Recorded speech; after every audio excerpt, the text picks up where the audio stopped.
Did you know that in November of 2021, Zillow canceled their iBuyer program? A lot of consumers noticed this. It was called the Zillow Offers, right? So Zillow would buy your home, they'd do some stuff to it, and then they'd put it on the market and sell it. But you didn't have to worry about it because Zillow already bought it and you were on to your next property. Little did you know that in most cases, you were giving up quite a bit of your equity. And this is going to seem a little confusing by what I'm about to say, but Zillow Offers failed for a few reasons. The main reason came down to the lack of accuracy of their Zillow Zestimate and the algorithm that they use to determine the value of properties.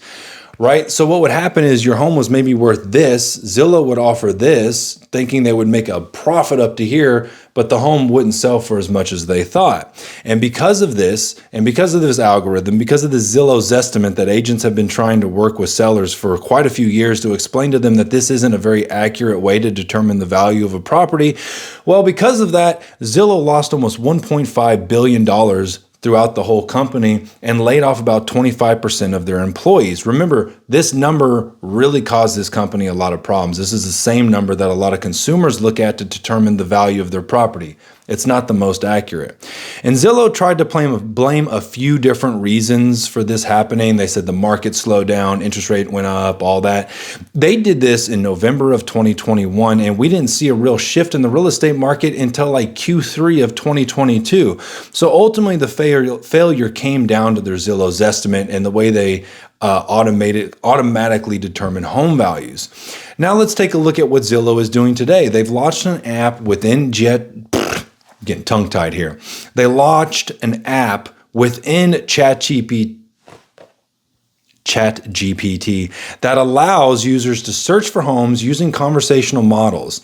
And it's going to make the process feel more human, but once again, buyers are likely to be misled, in my opinion. And I think it's going to be at a much larger scale than we saw with some of the programs they've ran in the past. And we also have to take into consideration what's happening online. Like, I don't want to put my tinfoil hat on, but there's a lot of things going on in the internet world where privacy isn't quite as private as we'd like it to be. And I think companies like this are going to use this to build trust within consumers, and I don't think that trust is warranted. And to understand my concerns a little bit more, let's take a look at Zillow's early years. They made most of their money in the beginning years through realtors. I was one of them. Let me explain this in a little bit more detail. So when I first started working with Zillow, I think it was like $80 a month that I was spending, and my phone rang quite a bit. Then I spent it a little bit more, and I was spending a little bit more, and then ultimately I got to the point where I was spending almost $8,000 a month through Zillow. And what happened was they would sell like an area or a zip code to agents. Well, for about a year there in the areas I was in, I was the primary agent. I bought up all the zip codes. And it worked out well. Well, then I started noticing more and more agents were in those zip codes too. And I was like, hold on, I don't understand. If I am buying up all that zip code, why is there more agents in here? Well, they kept selling it to more and more agents. And ultimately, my phone went from ringing all the time from buyer leads and seller leads through Zillow to where I would get maybe 1 or 2 calls a week. And then every other week, maybe I'd get a call. So ultimately, I removed myself from it and saved that money. Oh, biscuits.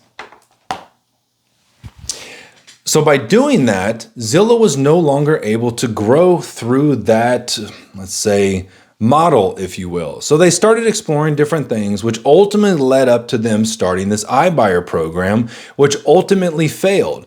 So I'm pointing out there's quite a few things that Zillow has done over the years to be profitable that ultimately didn't benefit the realtors, who was their main consumer. I would go to summit meetings with Zillow and sit with some of their top executives and have conversations with people. And even they would tell you, we're never going to get into the buying, selling of real estate. Our goal is to help realtors. Well, once helping realtors wasn't profitable, they started kind of going behind realtors and really just trying to go to the consumer. In fact, I spoke with more than one person in Zillow that said they have no interest with getting broker license in different market areas, which ultimately they ended up doing. Now, I don't fault them because they're a company at the end of the day and their goal is to turn a profit, but their first customer was realtors. They kind of screwed realtors over. Then their customers kind of became more direct to the public, and they ultimately screwed over quite a few different homeowners through the iBuyer program. I'm not going to go into detail with that because this video would get too long.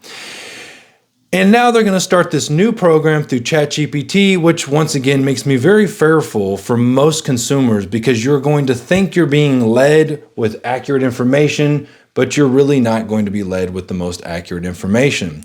So they started exploring these new options. They got their broker's license in some areas. They've launched their program, their iBuyer program, which didn't work out. And now they're integrated with their app through ChatGPT, and only time's going to tell if this is going to play out well for sellers or not. But so many times throughout history, we could look at the past to determine the future. And if the past of what Zillow has done for consumers determines the future, then I would say use Zillow as a tool, use it as a way to determine some idea of value, because it is kind of nice getting an idea of values, like have they gone up, have they gone down? But ultimately, at the end of the day, wherever you are, you need to get an expert real estate agent, not a part-time one that actually knows what they're doing, and lean on them for their expertise. Don't dismiss Zillow. It's a great search engine, but don't let it be the end all be all for your home buying and selling process.